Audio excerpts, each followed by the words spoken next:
국민의당이 첫 현장 비상대책위원회를 전북에서 열고 내국인 카지노가 포함된 새만금 복합 리조트 조성을 당론으로 검토하기로 했습니다. 도와 전주시 간 갈등의 불씨가 된 전주 종합경기장 이전 사업이 타당성을 인정받았지만 전라북도는 여전히 부정적입니다. 전주 시내 아파트 수백 곳의 안전점검을 하지 않고도 마치 점검한 것처럼 전산에 올린 전주시가 감사원 감사에 적발됐습니다. 여러분 안녕하십니까? 전북권 뉴스입니다. 국민의당의 전북 현안 사업 챙기기가 유별납니다. 새만금 내국인 카지노 사업까지 당론으로 검토하기로 했습니다. 도내에서 첫 현장 비상대책위원회를 열 만큼 전북 민심 얻기 행보가 적극적입니다. 이창익 기자가 보도합니다. 국민의당이 내국인이 출입할 수 있는 카지노가 포함된 새만금 복합 리조트 조성을 당론으로 검토하기로 했습니다. 박지원 비상대책위원장은 카지노 도입은 신중해야 하지만 특정 지역 독점 구조에는 반대 입장을 명확히 했습니다. 어려운 문제라고 생각을 합니다.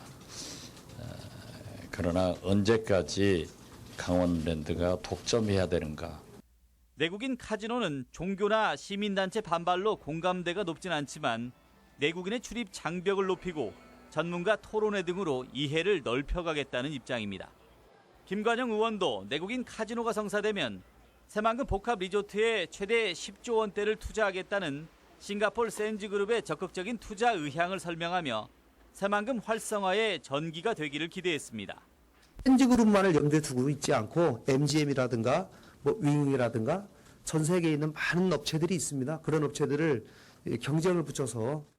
박지원 비상대책위원장은 또 현 정부에 유례없는 인사차별을 꼬집으며 임기 내 전북 인사 등용을 약속하기도 했습니다.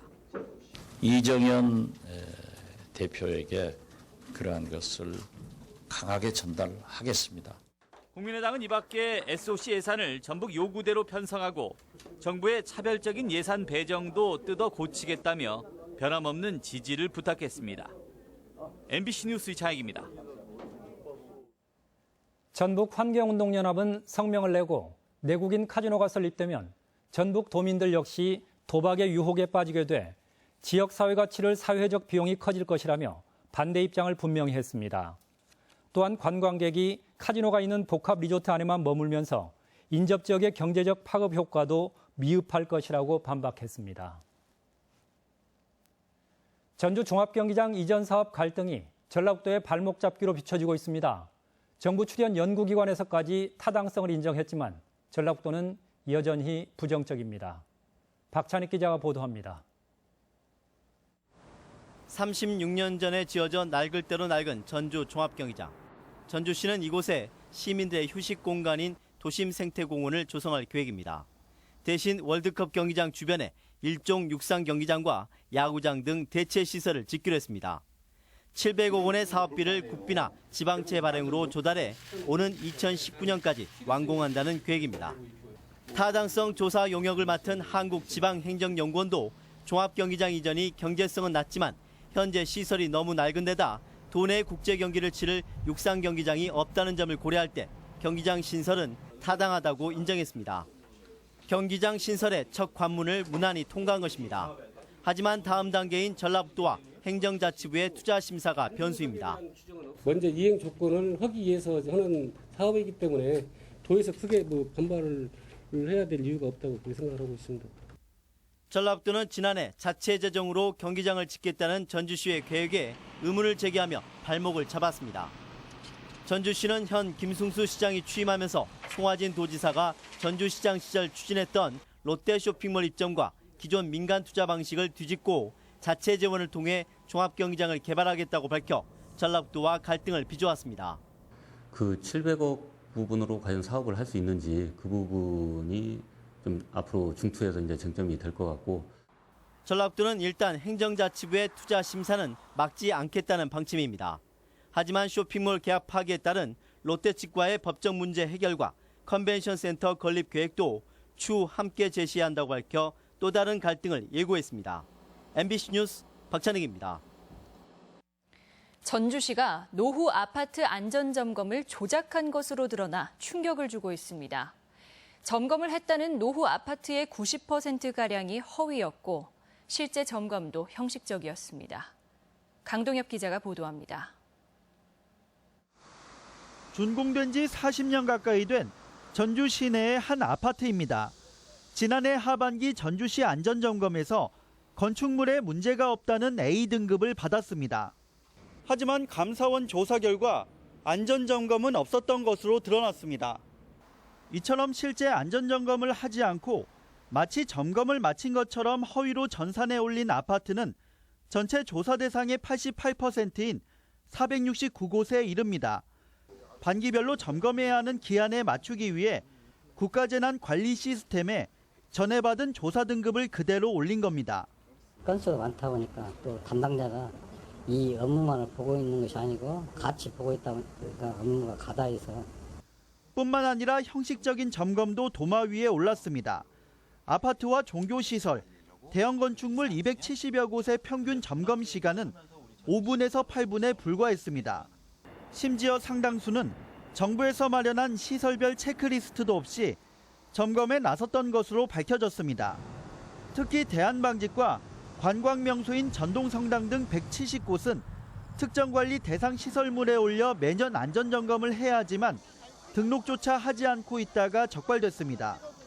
감사원은 적발된 문제점과 관련자들에 대한 조치를 전주시에 요구했습니다.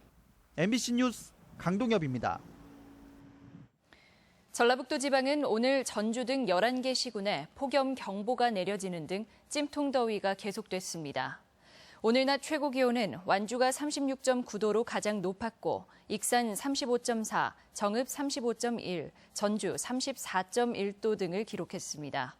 전주기상지청은 당분간 35도 안팎의 폭염과 열대야가 이어지겠다며 건강관리에 주의를 당부했습니다.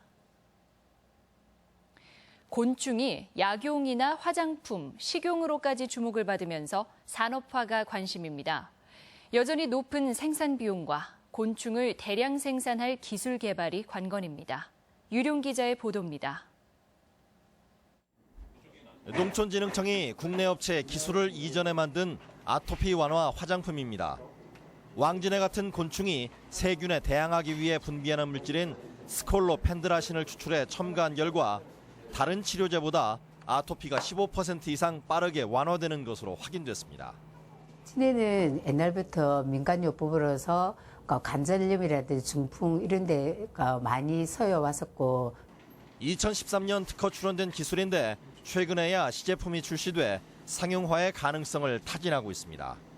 하지만 유용물질 추출 비용이 여전히 높고 기존 스테로이드 치료제와 비교해 몇 배에 달하는 가격은 앞으로 해결해야 할 과제로 남아 있습니다.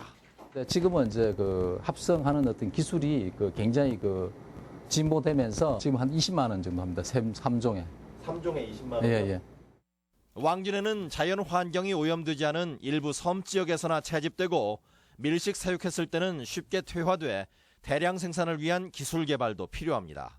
독립적으로 생활했던 놈들이라서 야생에 있던 놈들이 이제 이쪽 합사를 하면 서로가 다투거나 동족 포식이 일어납니다. 그래서 정부는 지난해 곤충 산업 규모를 3천억 원으로 집계하고 2020년에는 5천억 원까지 성장할 미래 산업으로 기대하고 있습니다.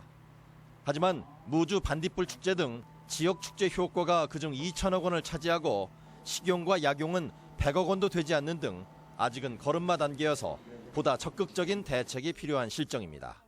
MBC 뉴스 유룡입니다. 전북은행은 오늘 총자산 5천억 원의 지점 14개, 직원 200명의 캄보디아 10위권 은행인 프놈펜 상업은행의 인수 절차를 모두 마무리했다고 밝혔습니다.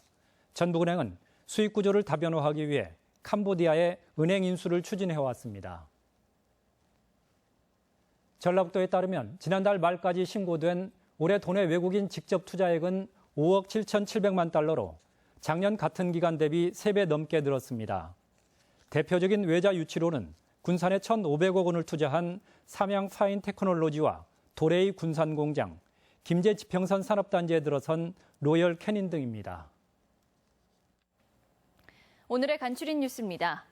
연일 계속되는 폭염으로 인삼밭 관리에 비상이 걸렸습니다. 농촌진흥청은 최근 30도 이상의 고온이 지속되면서 잎의 가장자리가 타들어가고 심한 경우 아예 잎이 떨어져 생장이 정지되는 피해가 잇따르고 있다고 밝혔습니다. 전북환경운동연합이 최근 전주 걷고 싶은 거리에 있는 상점 98곳을 조사한 결과 5곳 중 1곳은 문을 열고 냉방 영업을 하고 있는 것으로 나타났습니다.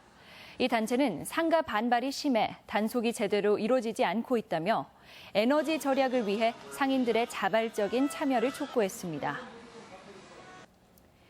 전북현대 이동국 선수와 인기 밴드 국카스텐이 내년에 개최되는 U20 월드컵 전주시 홍보대사로 선정됐습니다.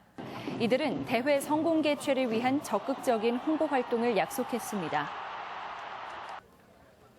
진안구는 오는 14일부터 10월까지 진안읍 한방약초센터 부지에서 진안고원 마이산 고추시장을 운영합니다. 고추시장은 4일과 9일 진안 장날에 맞춰 열리는데 진안 고추는 색깔이 곱고 껍질이 두꺼워 고춧가루가 많이 나오는 점이 특징입니다. 오늘의 간추린 뉴스였습니다. 익산경찰서는 어제 아침 8시쯤 익산시 자신의 아파트에서 말다툼 끝에 아내 72살 조모 씨를 둔기로 때려 숨지게 한 혐의로 77살 박모 씨에 대해 구속영장을 신청했습니다. 경찰은 평소 의처증 증상을 보이던 박 씨가 아내의 외도를 의심해 범행을 저지른 것으로 보고 정확한 경위를 조사하고 있습니다. 전라북도는 다음 달부터 가격 변동에 민감한 농산물 2개 품목을 정해 시장 가격이 기준보다 하락한 경우 차액의 일부를 보장해주는 최저가격 보장제를 3년간 시행한다고 밝혔습니다. 전라북도는 내일 운영심의위원회를 열어 품목과 기준가격 결정 방식 등을 논의할 예정입니다. 농협이 도시 노인 일자리 제공에 적극 나서기로 했습니다. 전주 원예 농협은 전북 노인 일자리 센터와 협약을 맺고 일자리를 원하는 도시 노인과 일손을 구하는 데 어려움을 겪고 있는 농가를 연결하는 사업을 추진합니다. 도시 구직 노인에게는 출퇴근 교통비 지원과 농장업 사고에 대비한 상해보험 가입비 지원 등 다양한 혜택이 제공됩니다. 익산시는 오는 19일까지 지역 내 농업인을 대상으로 원예작물 분야 농림사업 대상자 신청을 받기로 하고 특화 품목 비닐하우스를 비롯해 고추 재배용 비닐하우스, 닭엽 보온 커튼 등 4개 분야를 공고했습니다. 시 당국은 올해 원예작물 분야에 83억 원의 예산을 확보해 600여 농가의 생산 기반 기축에 나선다고 밝혔습니다. 임진왜란 당시 완주군 소양면 웅치제에서 왜군에 맞서 싸운 희생자의 넋을 위로하는 웅치 전투 추모제가 오늘 열렸습니다. 전북권 뉴스였습니다.